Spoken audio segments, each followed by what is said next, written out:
Hey everyone, welcome to another Yesshift News Desk edition. We've got quite a bit to talk about on this one, broadcasting live today, Sunday, March 29th, 2026.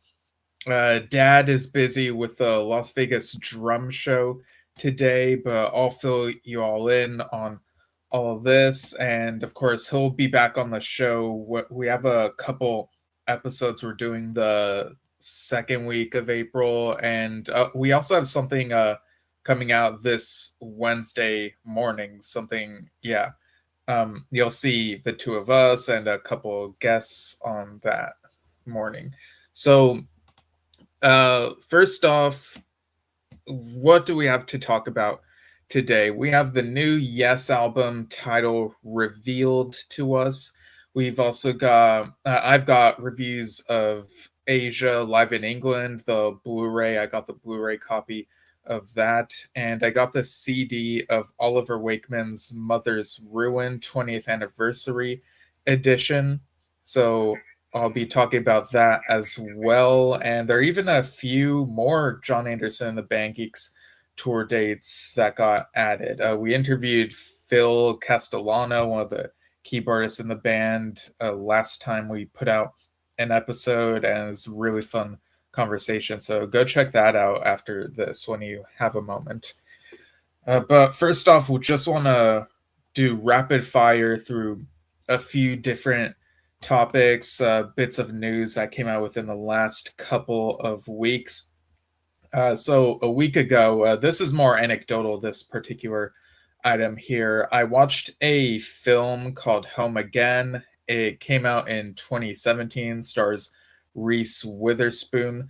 And the beginning of it had I've seen all good people. It opens with those opening verses and then goes through your move during this montage when Witherspoon's character is sort of explaining her life story, her whole deal type of thing. So I was kind of surprised by that. And I ended up enjoying the film more than I thought I would. She plays a 40-year-old mother who's kind of separated from her husband and raising two daughters, and they moved to Los Angeles and taken they're these three guys who are young filmmakers and they need a place to stay. So I thought it was an enjoyable film, but yeah, I was surprised to hear I've seen all good people in that, especially with all the Yes album talk we've been doing lately here on the show. So yeah, I recommend it. Maybe you'll enjoy the film.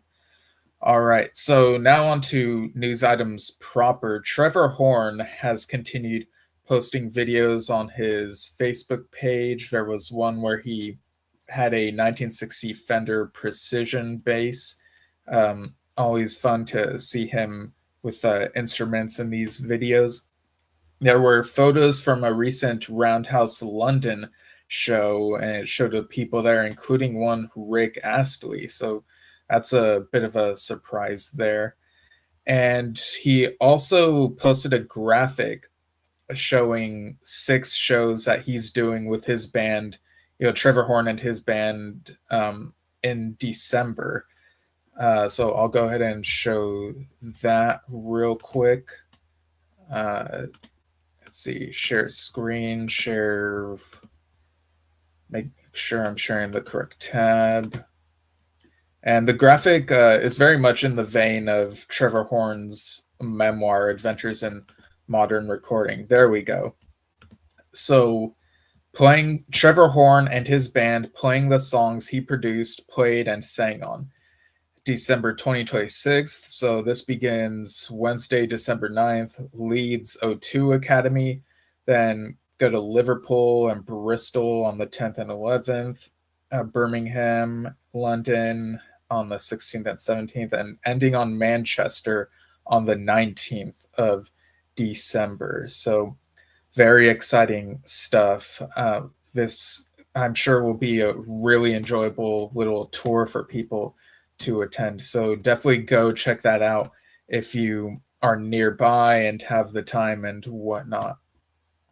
Okay, so we also have a graphic that was shared on the Bill Bruford page of the Pete Roth Trio tour dates. And for those Trevor Horn shows, you could go to Ticketmaster and check out the ticket options there.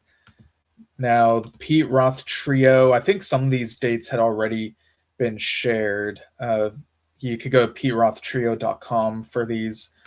But you got April 30th in University of Surrey and Guildford, UK. You got Poole, UK as well on May 8th. And you got an Estonia show on May 12th. And then you got a few Canada shows on May 27th, 28th, 29th, 30th, and 31st. Then back to the UK with Luton and Wolverhampton and Wavendon on June 4th, 6th, 19th, and 20th. Wavendon being 2 nights in a row. But then I think this one might be new. November 8th, Band on the Wall in Manchester, UK. So there you go. Go to PeteRothTrio.com to stay up to date with the tour dates going on for Pete Roth Trio. Next up, 14 shows from King Crimson's 1995 double trio tour in Europe are now available for streaming and download in the Nugs app. You can listen now at nugs.net/King Crimson. I think that might be something where you'd have to sign up. I may have used Nugs to watch one thing in the past. I can't remember if that's where I watched the Beat concert footage before it got released on home video or if it was something else. But yeah, I took a look on the page. There are a couple Buenos Aires shows from 94 and a few Royal Albert Hall recordings from 1995. So really great stuff there.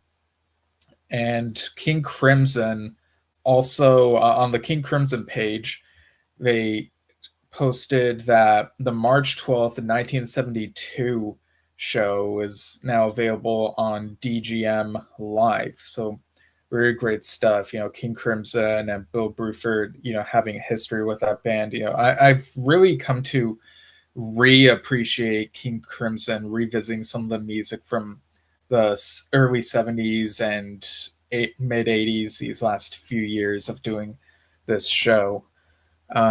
And there's stuff I like from the late 60s as well. Other eras I'm not as familiar with, but yeah, really cool that these recordings are available. Now, on that note, Stickmen, Stickmen having alumni from King Crimson, Tony Levin, Pat Mastelotto, and you also have Marcus Reuter in the band. I just want to remind people to support Stickmen by going to stickmen.bandcamp.com or stickmen-bootlegs.bandcamp.com. They have recordings of some of their concerts, some soundboards, some audience, I believe. And, support them in light of the recent theft that they experienced while touring South America. There's a whole thing. We sort of talked about that on the Drum Talk TV News Desk report recently. But yeah, just want to remind people. And if you hear anything suspicious that might help them out, let them know. Because, all that stuff, hard drives and whatnot, it's really unfortunate. But speaking of Bandcamp, Prog Collective's full discography is available on Bandcamp for $39. That's a project that was spearheaded by Billy Sherwood for a while, and then Fernando Perdomo sort of picked it up from what I remember. It included such guests as Rick Wakeman, and I think was Jeff Downs in the mix there? Maybe he was. I think there are a couple other Yes band members, but let me just look it up for prosperity purposes. So Prog Collective. Yeah, so this will be the progcollective.bandcamp.com. Okay, yeah. So we've had Peter Banks in his final appearance on the, Prog Collective started in 2012-ish, so that would have been a year before Banks's passing. William Shatner was also involved at some point. You got Dream Theater, Nectar, Asia, or rather members of Yes, Dream Theater, Nectar, Asia, Gong, and more. You also got Steve Stevens, Steve Morse. So they've been involved in Prog Collective at some point or another. But yeah, go check these out on Bandcamp. Um, yeah, because you don't want to miss out on that whole deal. I believe there are 6 releases. So yeah. I see in the comments on YouTube, Lynn Heel is tuning in, and Kevin Still is also tuning in, saying hello all. Yeah, thanks for chiming in and whatnot. Really appreciate you all checking this out and hearing the prog news that I have to share. Prog Stock actually put out a newsletter this morning, like shortly before I went on here. So the Prog Stock Festival is coming October 8th through 10th, so 8th, 9th, and 10th of October. And they said this year's festival will be Thursday, Friday, and Saturday, no pre-show, no Sunday. And they basically explained that the reason for this is that the venue, the Williams Center over in New Jersey, I believe it is. Yeah, Rutherford, New Jersey. The Williams Center is also the home of a church, and in the past they've kind of displaced the church on the Sundays that they've had shows, but that's no longer an option. So instead of Friday, Saturday, and Sunday, they're doing Thursday, Friday, and Saturday this year. But for Sunday, October 11th, they're hoping to organize a brunch at an area hotel or restaurant as a way to spend some time as a community before people leave town. They said that this year's headliners will be Voyage 35, featuring Colin Edwin and John Wesley, Spock's Beard, and right there it includes Alan Morris, Dave Maros, Ryo Okamoto, Ted Leonard, and Nick Potters. I really enjoyed the show that I saw of Spock's Beard back in early February. I did a whole episode talking about that. It was awesome. Still the only concert I've attended this year. We'll have to see what the next one I attend is. Eddie Jobson, UK Revisited, will also be headlining. So again, Eddie Jobson, a technically Yes alumnus, but yeah, that includes Eddie Jobson, Mark Bonilla, Alex Machasik, and Marco Miniman. And it says here also performing Crack the Sky, Resistor, Sonus Umbra, IZZ, or maybe that's Is, The Devil's Staircase, Astronaut, which includes Jane Gedder, Rachel Flowers, Julie Slick, Durga McBroom, and Ruby Dunphy, and Saren Gazer, which includes Michael Sadler, Saren Sadler, Matt Dorsey, Paul Bilatowicz, and Jimmy Keegan. It says more to come. So I'm really excited for these prog stock acts. I don't anticipate that I'll be able to attend in person unless I don't know something surprising or whatever. But the live streams, I really enjoy watching the live streams and even discovering prog bands that I'm not familiar with. So really great stuff. And they also mention a 5-year Patreon pass. It says lock in your favorite seat for 5 years before other passes go on sale. So yeah, check out Prog Stock. You can follow them online for more updates. Let's see, where am I on this? Okay, so Miguel Bass has continued posting bass play-alongs to Yes and Yes-related stuff, one of them being Statue of Justice from Rick Wakeman's Criminal Record. Awaken, one of the Yes tribute bands, Again, we're having Joe Luca from the band on our show on April 9th at 6 p.m. Pacific, ahead of their broadcasting of their 9012 live concert footage. But Awaken will be performing May 8th at Bay Shore in New York. And then the next day, May 9th, Total Master Tane will be doing a laser light show at Dunedin Theater in New Jersey.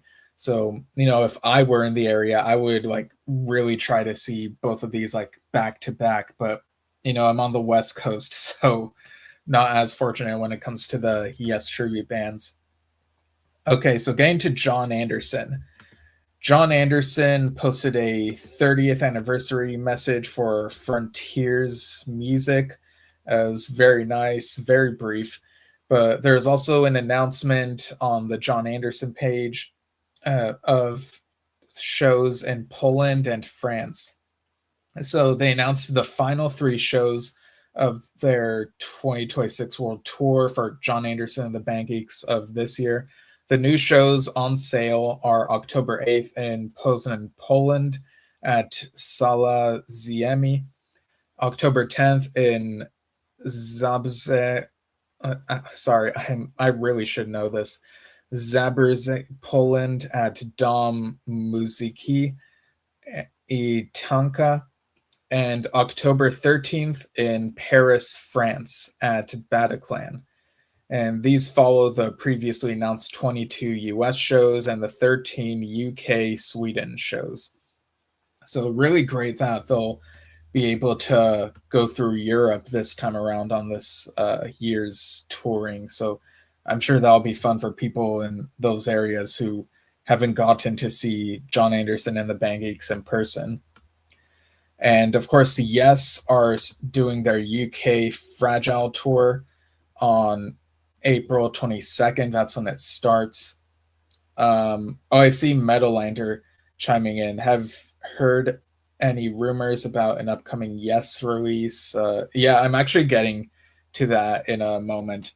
So yeah, sticking with Yes and the Fragile tour, I caught up on recent interviews. Jay Shellen and Bowie Sherwood each showed up on Rock and Roll Blues Experience. You can find those on YouTube. They were each telling their own stories, history with the band and talking about Fragile. Billy was also on Prog Rock Files of Gary Foster on WCR FM, which also played the tracks Roundabout and Mirror to the Sky. There's also recently a Roger Dean Q&A. He and his daughter Freya were there. It's on the Roger Dean Facebook page. It broadcasted live on March 25th, a couple hours before our Phil Castellano interview. And Roger mentioned there's an autumn US tour for Yes that he had just found out about, and he'd like to go. So I guess they're sort of working out details. He doesn't know too much about it. He said that his next book will be his biggest one. Showed a copy of it. And he can't talk about the art for the new Yes and Asia albums. He has to wait until either band basically says something. So yeah, check out that fan Q&A that he did. It was on Facebook Live, and I know this past year Facebook has had a rule where a Facebook Live video only stays up for 30 days. So I hope that they repost it so that it can stay up, whether it be on Facebook or on YouTube, because I don't know if they're archiving these. So yeah, I would say check that out as soon as you can, just in case. Metalander also says there's another release of Fish Out of Water coming out for a 50th anniversary. Yeah, I think I brought that up on one of the Vinyl Adventures episodes I did recently. I don't know if it was the Jazz Sabbath one or the Yes album one, but yeah, there's another one of those. It's on Cherry Red Records, I believe. But getting back to this current Yes stuff, John Davison was interviewed for Rolling Stone, and he talked about the Moody Blues music, how he wasn't as familiar with it, and once he met Emily Lodge and John Lodge, he talked about like meeting them, and of course he's married to Emily now, and how he became more of a fan of the music.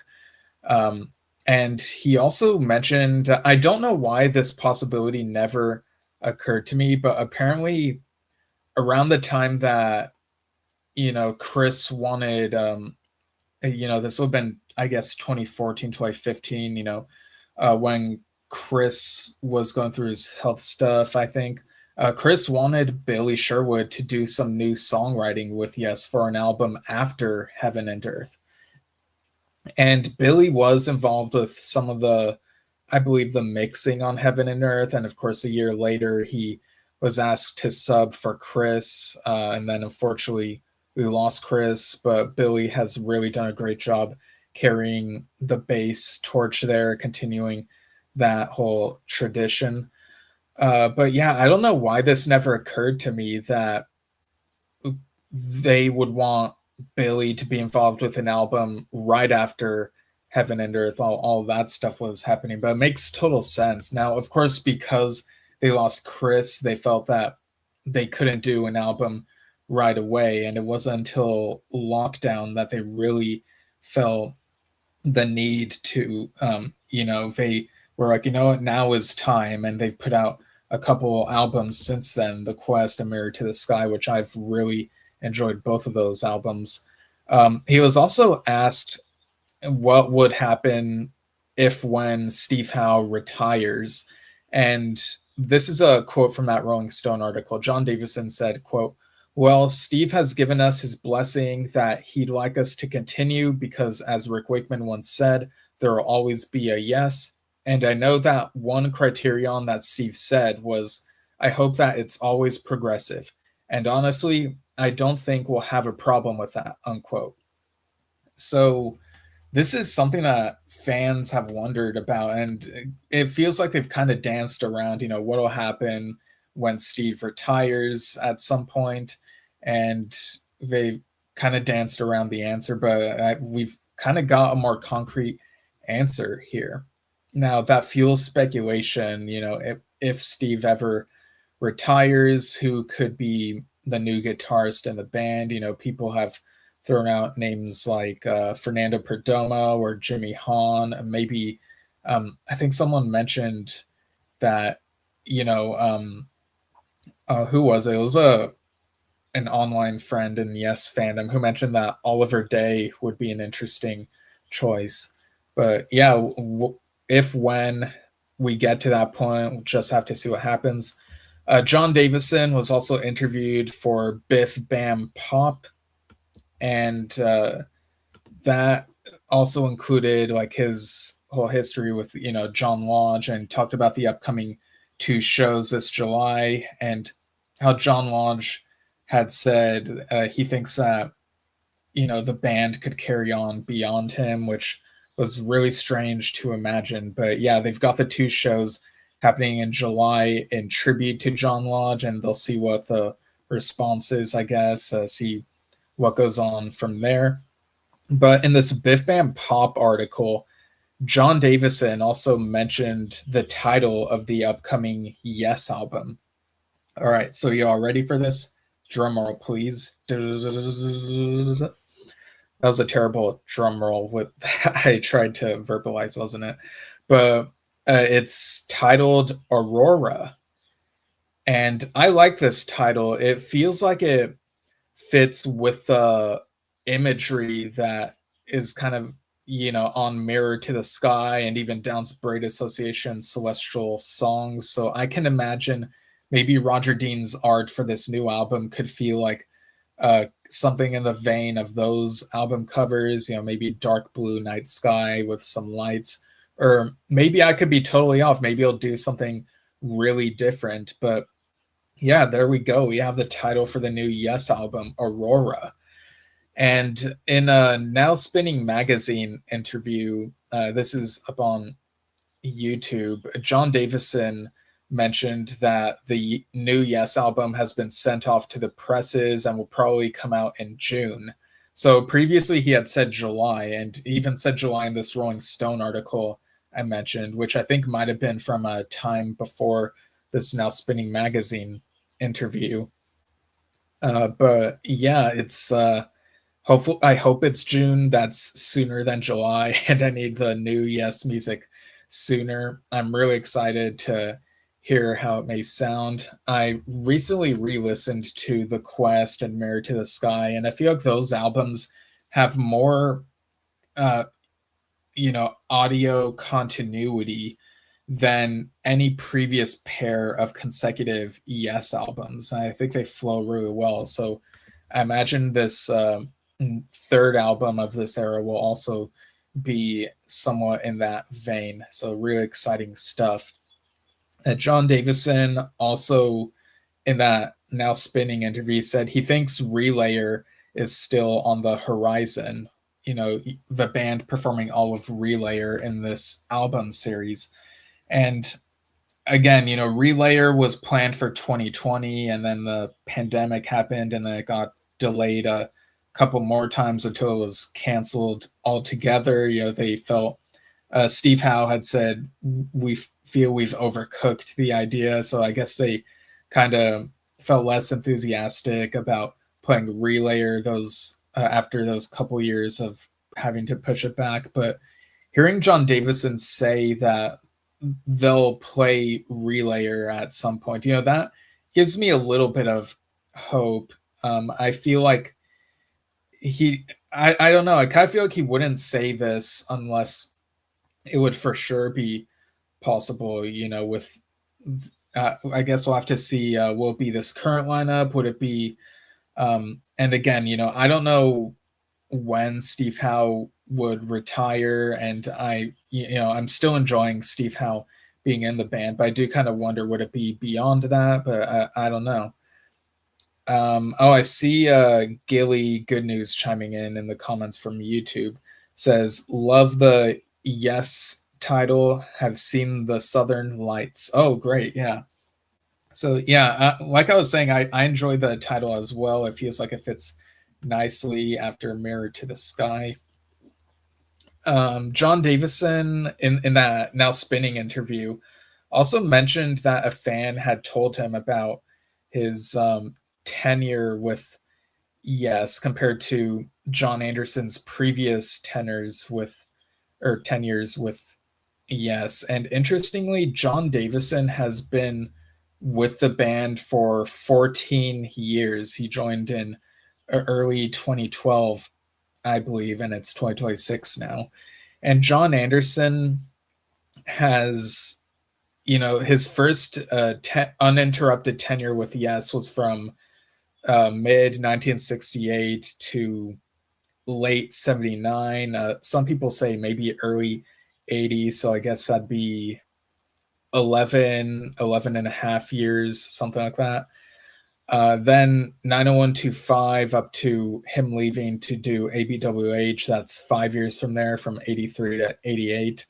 And then he was back in Yes, I would say maybe mid to late 1990 at the earliest, and then left in 2004 after the 35th anniversary tour. So that's 14 years there. So John Davison might surpass that particular final uninterrupted period of John Anderson as a member of Yes.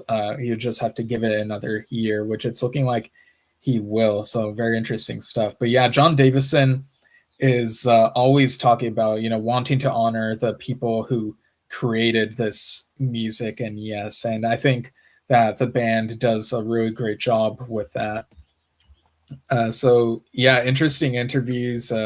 Again, real fingers crossed about the Relayer thing. I saw Gates of Delirium on the Royal Affair tour, and it was great. I would really like for more people to get to experience that, and to get to experience Sound Chaser and To Be Over. Jeff Downs was also interviewed on Now Spinning magazine, talked about the Fragile tour and Asia, and he mentioned Lexicon, the Icon collection that's coming out this year, the Wetton Downs collaboration with John Wetton, and how one of the discs has unreleased material that he and John Wetton worked on, and he talked about how Icon was pretty much an avenue for them to work outside the confines of Asia. With Asia, you have a particular rocking commercial sound. With Icon, you could get more artsy in a way. But yeah, I'm really excited to hear that music. And he was also interviewed on Hidden Gems and Buried Treasures on Cam Glen Radio 107.9 FM, where he talked about the Fragile tour. And I think that program also played Siberian True and Roundabout. It might have been a version of Roundabout that had John Davison on it. I don't know which release that would have been from if that's the case.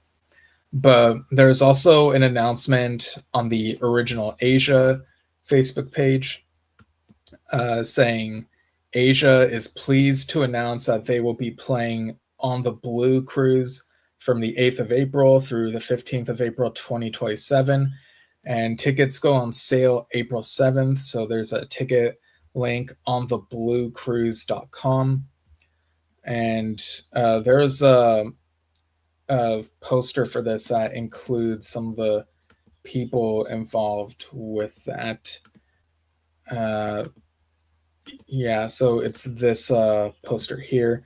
So Justin Hayward of the Moody Blues, Rick Springfield, Asia, Don Felder, formerly of the Eagles, Starship featuring Mickey Thomas, the orchestra, Al Stewart, Leonid and Friends featuring Music of Chicago, the Nelsons, Firefall, Pure Prairie League, and it says here Yacht Rock on the High Seas, Ambrosia, Peter Beckett, the voice of Player, John Ford Coley, Elliot Lurie of Looking Glass, and then below that it says Randy Hansen, the music of Jimi Hendrix, Young Dubliners, Mellow Yellow, Pair Duo featuring Julie Raggins, Mike Dawes, Marbin, Fernando Perdomo, The Bottom Feeders, The Empty Pockets, All Hat No Cattle, and Dueling Pianos. So I'm sure that should be a really fun cruise there. And I saw that Tom Brislam posted a video about Kansas being on the Rock and Romance cruise that goes up to Fort Lauderdale. So really fun stuff. And Dave Kersner posted pics from Cruise to the Edge that happened a few weeks back, including a picture of Billy Sherwood. I also remember seeing Randy McStein post a video performing with Tony Levin and Nick DiVirgilio. So really fun cruises and whatnot. But all right, so I'll get to this review of Asia live in England. So like I mentioned, I got the Blu-ray release of this, and I'll go ahead and show the photos that I have here. I also have the case with the Blu-ray itself with me, which I'll get that out. Let's see, share screen, share tab.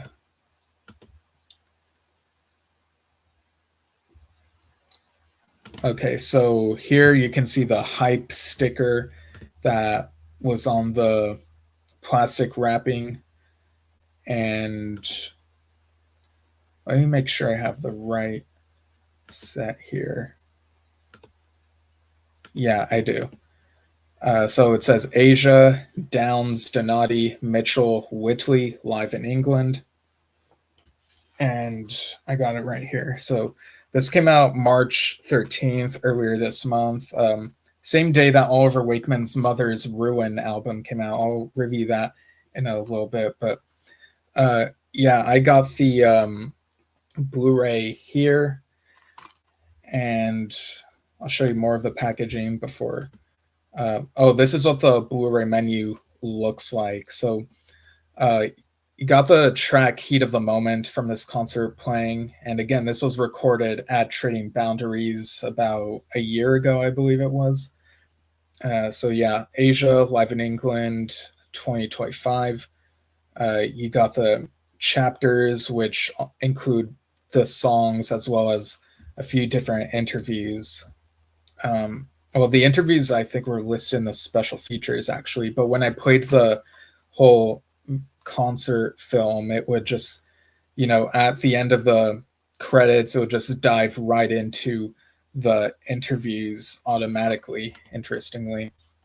So that's the front of the case. That's the back. You got the track list there. So we got Heat of the Moment, Only Time Will Tell, Soul Survivor, One Step Closer, Time Again, Wildest Dreams, Without You, Cutting It Fine, and Here Comes the Feeling. So again, that's a first night of 3 nights where they played entire albums, the first 3 Asia albums, Asia, Alpha, and Astra. This night, of course, was the self-titled debut album. And then after that, they played basically bonus tracks, you could call them. The title bonus tracks even came up before this next one, which was Ride Easy. And then that was followed by Video Killed the Radio Star. And when I was watching the concert film, I was thinking to myself, oh, I hope Video Killed the Radio Star isn't the final song here, because, I love that song, but it would feel weird ending an Asia show with it here. But that was followed by The Heat Goes On and then Daylight. So you got, Ride Easy and Daylight, I guess, are kind of considered the more obscure ones here compared to these other songs, even though they've definitely played these songs before within the last couple decades. And this was also mixed by John Mitchell, so very great job there. This is how the booklet on the inside looks. It's on the left side. When you open it, it's on the left side. It's behind these little clip things. And it has an essay by Dave Gallant talking about the history of this lineup. It got the Blu-ray disc there. See the Frontiers logo on the side. And this is toward the end of the booklet, a nice photo of the current Asia lineup. And I really like the coloring of this logo here, the orange and blue. It kind of reminds me, it feels very mid-90s to me in a way, in a good way. I really like how that looks. But down here, you see images of I guess graphics for night 1, night 2, and night 3. It says 3 nights live. So it looks like they're for sure sticking to the plan of releasing these other nights at some point. So maybe they'll be released months apart from each other. Oh, that's Mother's Ruin. Okay, so talking about this concert and the experience of watching it. So throughout the concert, Trading Boundaries is not as big as an arena or something, so there's not as much visual spectacle as you might typically get in like the bigger concert films. But the lighting is nice. There's some blue and red lighting. Sometimes the footage is shown in black and white. And when the music started, don't go into this expecting it to sound exactly like John Wetton. If you go in with that expectation, you might not be as satisfied, but Harry Whitley does a great job serving the Asia songs. He's not John Wetton, but he's honoring him and the songs and helping to bring them to life. And the rest of the band are as well. They do a great job keeping the energy up. So within the first couple songs, especially since Heat of the Moment and Only Time Will Tell are like, to me, the staples of Asia, it took some getting used to with the new feel of the whole thing. But by Soul Survivor, I was pretty bought in and, really enjoyed the set list here. And again, it's interesting hearing Heat of the Moment as the opener. I'm so used to it being the encore song, basically. But because they're doing the full album and it begins with that song, they begin with it here. Similar to how Yes begins with Roundabout in the Fragile part of their newer recent set list, which can kind of take one off guard when one's used to hearing Roundabout as the encore song. Um, so yeah, I thought this was a good concert to watch, and their interviews, like I mentioned, there's a Jeff Downs interview where he goes over the broad strokes of how this lineup came together and like sort of the post losing John Wetton period.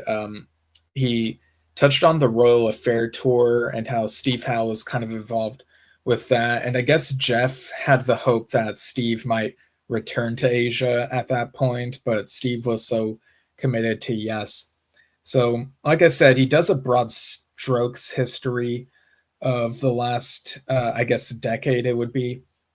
I do remember there was a lineup in the works between the Royal Affair tour and this current lineup that would have included Mark Bonilla and um, Carl Palmer still in the band. I think Billy Sherwood maybe. I kind of wish we could have seen that lineup in between these ones, a sort of transition type of thing. Last hoorah for Carl in the band before switching gears. But it's I do really enjoy this lineup though. It's just it kind of feels like there's a lost lineup there that we sort of it would have been interesting to see. But of course, because that tour was so tied to touring with Alan Parsons, and then Alan Parsons had health issues, they had to do away with those plans.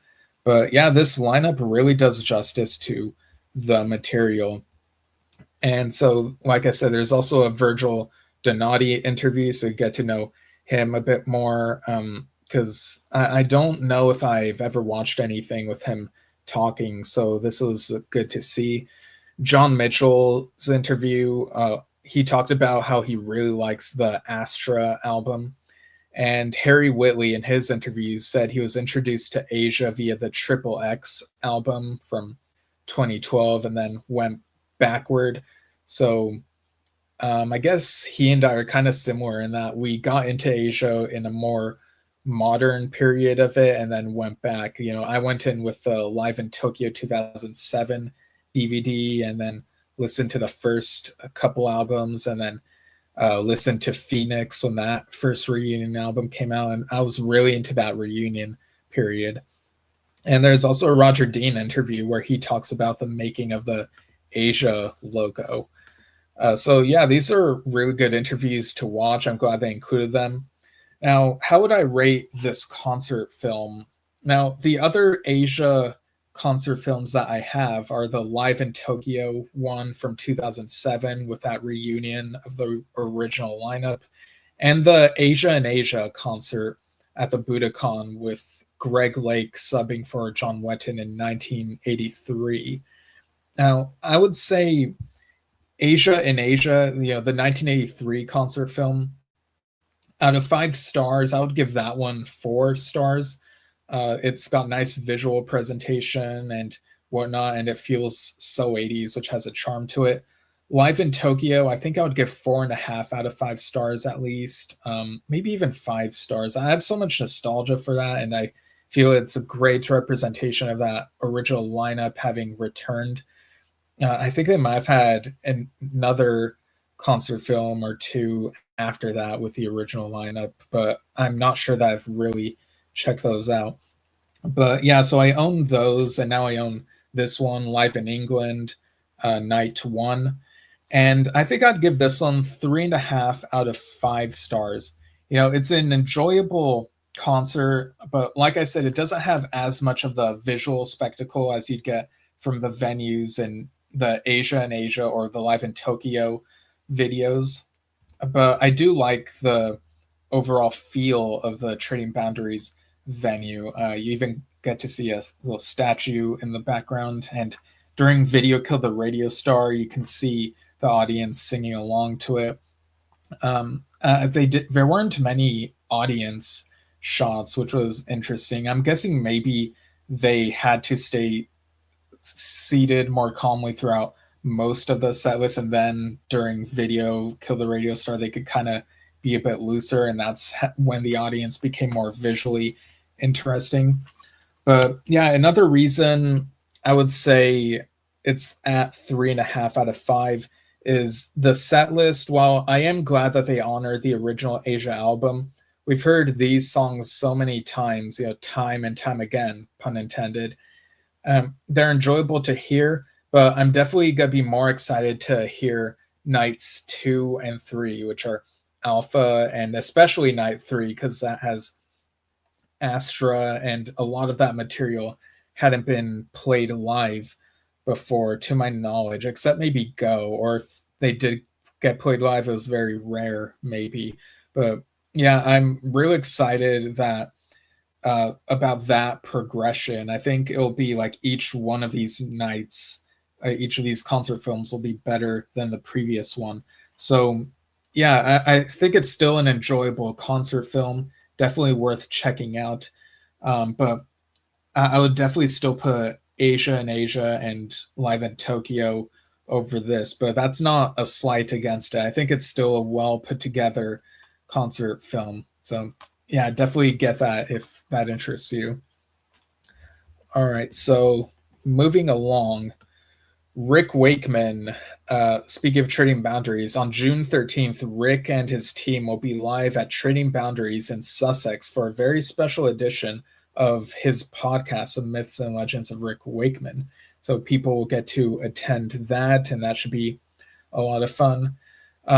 Listened to a newer episode of his podcast where he was asked about the ending of Awaken, and apparently the fan who wrote in this question, which he then um, talked about, apparently a fan thought that the ending guitar motif on Awaken, the do do do do do do do do, that probably sounded terrible coming from my mouth, but that little bit, apparently the fan who wrote in thought that it sounded out of place compared to the rest of the song, which is something that I've never felt.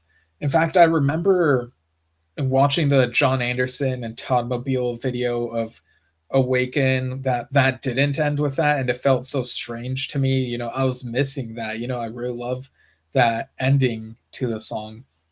And Rick talked about how he's never really thought about it, and how with ARW they didn't do it there either. And Rick has talked up the ARW version of Awaken and how much he really loves it. So it was an interesting thing to think about, and how fan tastes can be so different. And Rick also talked about how the Tormato cover, he maintains that he was the one who threw the tomato.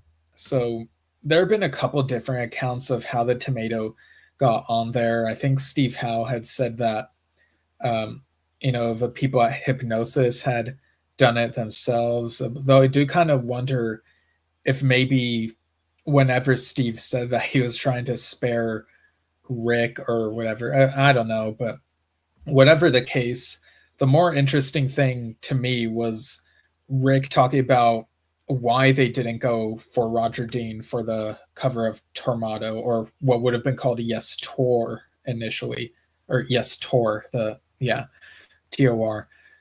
Apparently, Rick and Steve at the time had voted for Roger Dean to come back, but they were outvoted. So I guess John and Chris wanted to stick with Hypnosis, and Rick said that Alan was on the fence, but then John and Chris, I guess, were able to convince him.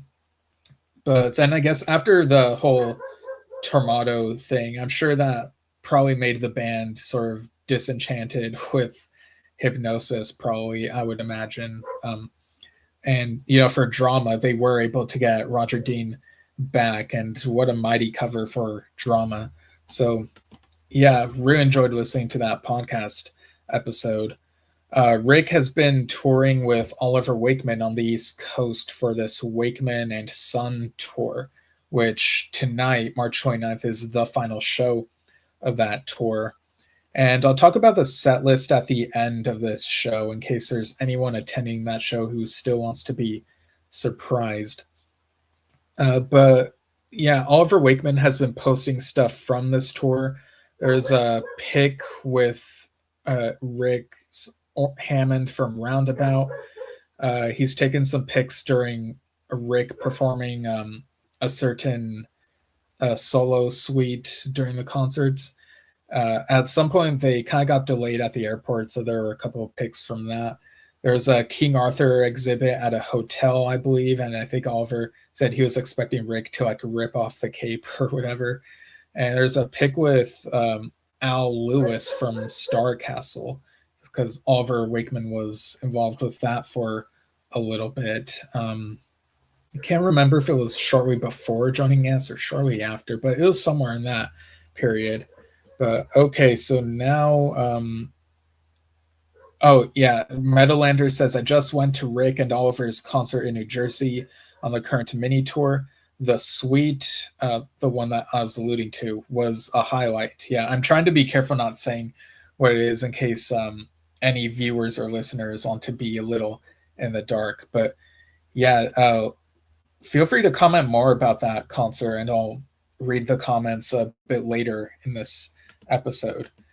But okay, so now we get to the Mother's Ruin review portion.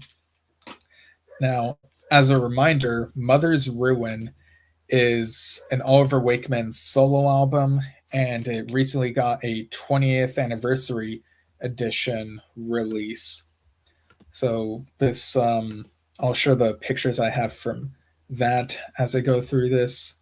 I got this in the mail a few days after the release and came out March 13th. So in retrospect, maybe this was intentional, but I realized later that this came out a couple days before Mother's Day in the UK, and it's called Mother's Ruin. So yeah, maybe that was a bit intentional there. I got this, this one came with an autographed booklet, the booklet that would come within the CD case. This actually has two booklets now. One of them that's in the CD sleeve, and the other was like also in this plastic sleeve that I have, and it's the autographed one. I got it from Talk Shop Live. I haven't checked to see if they still have autographed copies there, so it might be worth checking it out. Go check that out when you have a moment. But yeah, that's the booklet. This is the backside of the CD. You got the track list there, and it comes with timestamps, which is very handy. So got the cover of the CD there. You got the earth with the, what would you call it? I guess it looks like a drip of lava or maybe magma or something. And you got like the swirls in the back that are in gray. And Oliver talked about in the booklet about how back when this was originally released, the colors were darker and they didn't really present the cover as well as he wanted it to look. So this is a correction of that, kind of similar to what Bob Seska told us about how the cover of Magnification came out back in the day. Both of these would have been in the 2000s. This is how the inside of the CD case looks. You got the CD there on the right, and here on the left you have this image of hourglasses. I quite like how these hourglasses look. They kind of remind me of some imagery of prog albums from the 90s, and even maybe some books from that era, like the Goosebumps books, which I really loved. But yeah, the track list on this includes Don't Come Running, The Agent, In the Movies, Walk Away, Mother's Ruin, Calling for You, If You're Leaving, I Don't Believe in Angels, and Wall of Water. And then the bonus tracks are Busy Going Nowhere, Calling for You, with the original mix featuring Damian Wilson, who was Oliver's original choice of vocalist for this album. If You're Leaving, the original mix featuring Paul Manzi. Mother's Ruin, original mix featuring Paul Manzi. And Walk Away, original mix featuring Paul Manzi. And those Paul Manzi ones, from what he says in the booklet, they were released on an EP related to this record back in the day.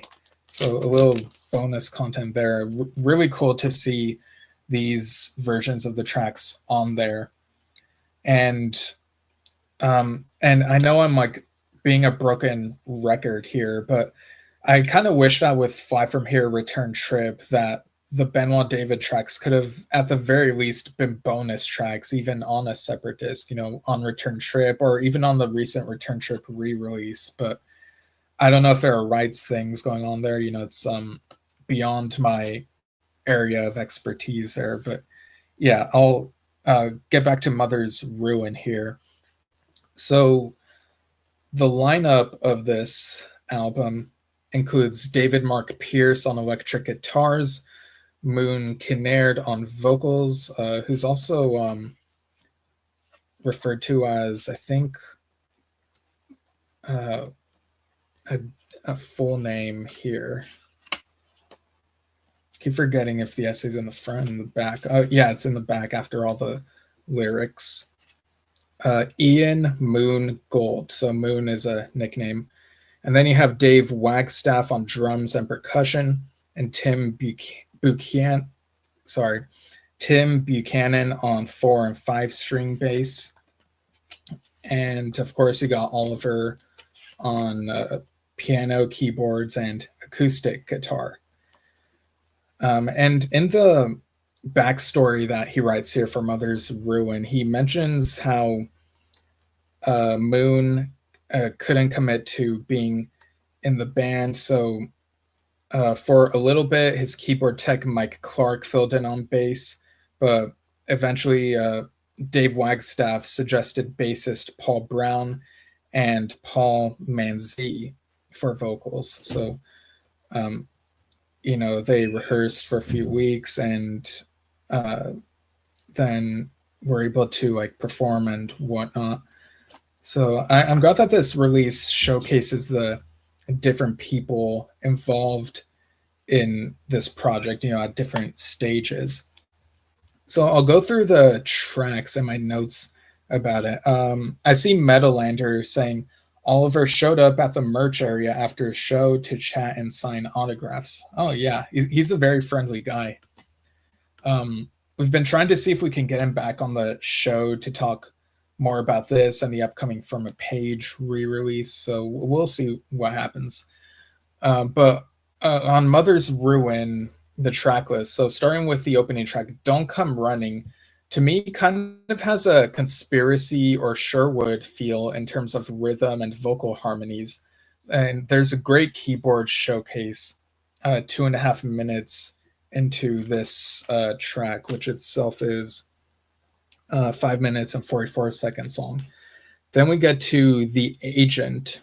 This song is 8 minutes, but really feels quick in a good way. Like, it doesn't feel like it drags on at all. You'd listen to it and you'd be very surprised that it's 8 minutes long when you get to the end of it. It begins with these very spacey sounding beeping sounds, and it includes narrative dialogue being sung. There's a nice instrumental interlude a couple minutes in with some great dynamics, and the lyrics, I was reading the lyrics along to listening to this. Basically, like, the life of a secret agent can be full of lies is what it seems to be talking about, and it can be lonely, as alluded to by the lyrics about not needing friends or family. There's talking in the background about 7 minutes in, and it ends with that same type of beeping that you hear at the start of this. So then we get to In the Movies, 5-minute track. The Agent is more like 8.5 according to this, but yeah, In the Movies, 5 minutes, begins with a storm sound, which makes me think of the swirls on the cover of this album. And I kind of honed in on the lyrics. A long forgotten memory, a page torn from your diary, told me more than I should know. And the tone of this song is more melancholic throughout. The theme of lies continues. there are these lyrics saying, "It never turns out this way in the movies. A life of celluloid is but a lie." And then 3 minutes in, the soundscape feels bigger and more cinematic. So again, there are these recurring themes throughout the songs, and the stories within them kind of make me wonder, like, is this supposed to be a concept album, or are there just similar recurring themes and whatnot? Because you have those things that we kind of expect from narrative concept albums where there's like talking here and there and like certain sound effects. So I do kind of wonder, but would this technically be labeled as a concept album? But all that is to say that this feels like it really flows really well, like all these interconnected pieces.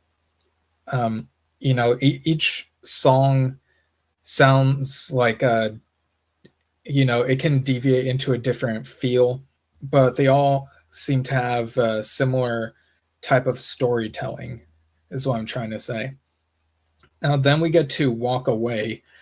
Uh, this one I'd heard before. I think this might have been the one that was released ahead of the album.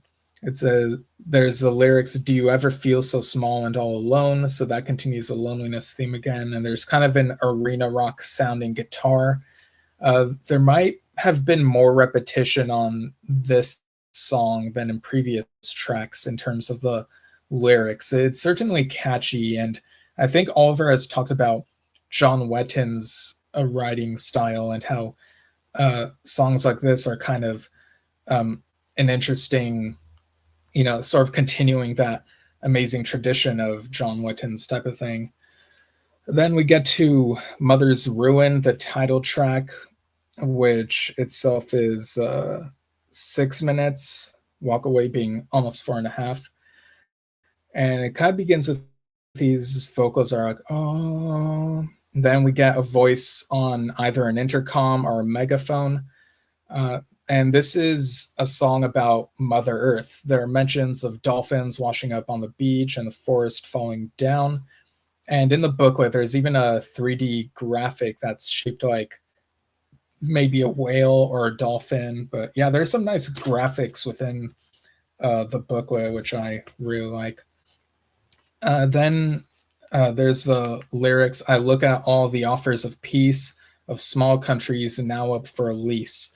And that really stood out to me, especially with some of the stuff you hear in the news and you keep thinking, oh, really want just everyone to just stop and just have everything be peaceful. Then we get to the song "Calling for You," which is 4 minutes long. The drumming at the start of this one reminds me of Rush's Force 10, that, that type of thing. And it gets back to a speedier momentum after the mood of Mother's Ruin. And then we get to "If You're Leaving," which is almost 5 minutes long. And this is a slower, more power ballady type of song. It's got some nice piano in there. And even though this song is slower, this is a song that I ended up wanting to sing along to as I was listening to it. I was reading the lyrics, singing along to them. And it still gets instrumentally busy midway through. And then you have this power ballad guitar ending, which ends in a fade out. And I honestly wish that it wasn't a fade out ending. I don't know, maybe something that feels, without the fade out, maybe a few more seconds to like have a finish for the song. But that's just a very minor critique there. I really enjoy this song. It might even be my favorite on the album, which, Dad and I have talked about slower songs versus faster, bigger songs. And there are times when I really appreciate the ballady songs even more. Our tastes are like slightly different and whatnot. And yeah, then we get to, it's about, a relationship, of course. And then we get to "I Don't Believe in Angels," which continues this stuff about relationships. That track is 4.5 minutes long, and it's got some nice piano again. And I'm guessing this might be post breakup, and the sound of it feels more everyday at, or the lyrics, I mean, feel more everyday at first, with a mention of stuff like a wonder bra, but then when the music pace picks up, it feels like we've risen above the earth. So it kind of elevates and whatnot. The woman is the angel in the song, and the speaker doesn't believe in. So I feel like this might be saying something about when people put others on the pedestal, or this whole thing of idealization. So it's very thought-provoking stuff. Then we get to Wall of Water, and at 10 minutes and 43 seconds, this is the longest track. The instrumental uh, a bit at the start feels like it's part of a film score, maybe even a bit Trevor Rabin-esque. And when the music pace picks up again, there's this sense of urgency, and it includes an intercept message. The whole phone call thing where it's like, "We're sorry, your call could not be completed as dialed." So stuff like that can kind of be a little bit of a surprise. Uh, and I quite like the fantasy dreamlike feel of the instrumentation in the back portion of this track. And in terms of the story in this song, it feels like the relationship has really ended. There's a heartbeat sound at the end, and you can hear someone saying something along the lines of, "May the front line take the heart, place your bets, ladies and gentlemen." So, yeah, kind of a really contrasting stuff there. It's a bit chilling, interesting way to end the album. And then the bonus tracks, we get to Busy Going Nowhere, and this has Paul Manzi on vocals. It's got a piano and feels very bluesy. I quite like the lyrics. "I know there's a world out there that doesn't know my name." I do kind of wish the lyrics for this song were included in the booklet, but they are easy to make out when you listen to the song. All the lyrics are very easy to hear. You know, it's just the voices in the background on a couple of these songs are kind of tough for me to make out right away. But yeah, apparently this song I don't think was on the EP that he mentioned in the booklet. I'm trying to remember what he said. Like if this was an unreleased song, let me double check that. So Busy Going Nowhere. Let's see. Busy Going Nowhere. Yeah, the backstory of this album is like 4 pages long. Oh, okay. All right. So in the process, I unearthed Damien Wilson's original version of Calling for You, which is included here. Paul Manzi had also re-recorded 3 tracks from the Mother's Ruin album for a limited run EP, which also featured Busy Going Nowhere. Okay, so I was misremembering what I'd read here. Busy Going Nowhere and those other 3 tracks were on the EP that I mentioned. So yeah, we get Calling for You with Damien Wilson, and If You're Leaving, Mother's Ruin, and Walk Away with Paul Manzi.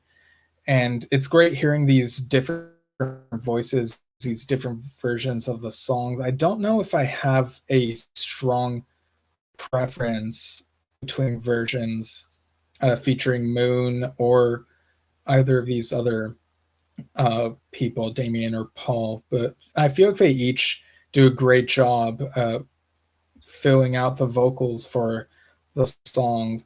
I will say that on If You're Leaving, the mix that features Paul Manzi, it felt to me like the fade out was a bit more abrupt. I don't know if that's just me, but yeah, that's kind of how it came across when I was listening to it. But yeah, overall, I really enjoyed this album. It's really great. It's got, between this and Oliver's recent album on Amkara from the last year or a couple years, they're different flavors, but they're both provided by him. And it's really cool. It really shows the breadth of his work. Um, Oh, I see Chris Berry chiming in from Facebook saying, looking forward to picking this up at the Cardiff show in 12 days. Okay, so I guess I would be on the From a Page tour, right? But yeah, really great CD. I really enjoyed taking the time to listen to this and reading along the lyrics and reading the story in the booklet. There's also a photo of like the faces of the lineup on in the booklet. But yeah, definitely get this. It's very much worth your time. All right, so now we get to the concert set list for Wakeman and Son. So I did see Prog Report posted a review of one of the concerts, which sort of filled in gaps for the Yes suite that's in the set list. So I also checked Setlist FM for one of the concerts, the March 24th one in particular. So if there are any differences, I'm unaware of them. But yeah, so if you don't want to, if you're going to attend the final Wakeman and Son show tonight and you don't want the set list spoiled, feel free to tune out now. This is the last item of this particular episode. But okay, so the Wakeman and Son set list began with The Dance of a Thousand Lights with Rick Wakeman on grand piano, and there was a backing track being played. And this is followed by LJW with Oliver on grand piano, and Rick was off backstage. I like how Setlist FM includes these details. It adds a little something to just recapping the set list. It makes it more colorful. And then we get the Yes suite.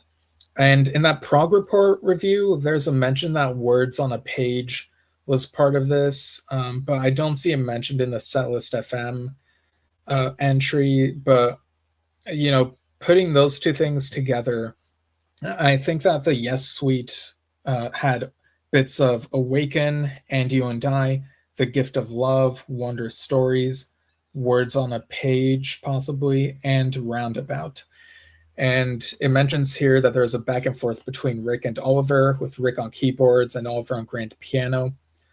Really cool to include bits of From a Page on there, you know, stuff that Rick was not involved in, but Oliver was very instrumental on. But then we get The Last Battle and Merlin the Magician, with Rick on keyboards and Oliver on grand piano. November Wedding, with Oliver on grand piano. That's a very beautiful piece. A Glimpse of Heaven, which was dedicated to the late Dave Cousins of Straubs, and Sweet Georgia Brown, which was dedicated to Rick's late father. And Rick and Oliver were both on keyboards for this. I guess it would be kind of a medley, right? Like these two pieces being played back to back. And then we got the Six Wives suite, which Meadowlander was alluding to earlier. Meadowlander said that the suite was the highlight. And Meadowlander also said that the Wakemans performed a series of suites, which included a Yes suite, which was a trading off of Yes melodies between Rick and Oliver of each one's era in the band. Yeah, okay, thanks for filling in that bit for me. So for the Six Wives suite, you have Rick on keyboards, and then we get excerpts from Journey to the Center of the Earth with Rick on grand piano and Oliver on keyboards. And for the encore, they played the David Bowie song Life on Mars. It says here they very quickly came back out after exiting, which is a trend I've seen in a couple recent concerts, you know, with Spock's Beard and Project. You know, people are just kind of overdoing the whole let's get off stage for a while, then come back for the encore. But Rick was on grand piano, and there's a piano solo arrangement. And then ends with The Jig with Rick and Oliver on keyboards. So this sounds like it was a really fun show for people to see. Unfortunately, it was only on the East Coast, and Rick has talked about recently how he's told by U.S. promoters that there's not as much desire, especially on the West Coast, supposedly, which just boggles my mind. And so potentially these could be the Rick's final shows in the U.S. unless I don't know, unless maybe he does another one of these types of collaboration tours instead of a solo show, or I don't know. I kind of get the sense he would have to be with a band for there to be more demand, but I don't know. I'm just speculating, and just like I don't know, kind of going on tangents here at the end, I guess. I see Cal Talbot tuning in from Nova Scotia, Canada. Yeah, thanks for tuning in. But yeah, that's it for now. And looking forward to hearing about Oliver Wakeman's upcoming From a Page tour. That's something I'd also really love to come to the US, especially on the West Coast, because, like I've said, From a Page is a great collection of Yes material. It feels, and I'm really glad that that music saw the light of day and that we're getting this expanded edition next month. So definitely have to check that out. All right, so thanks for tuning in, everyone. This was a pretty lengthy one, but I was able to still get done before I have to go run an errand. So you can follow us at Yesshift on Facebook and YouTube, and go to anchor.fm/yesshift for the audio version. And you can write to us via yesshiftpodcast@gmail.com with any feedback and suggestions and whatnot. But okay, so next time you'll see us, we're putting something out this coming Wednesday morning. So go check that out. And then second week of April, we might be doing a Steve Howe themed episode for his birthday on April 8th. And then we'll interview Joe Luca of Awaken on April 9th. So thanks again, and we'll see you all soon. Bye.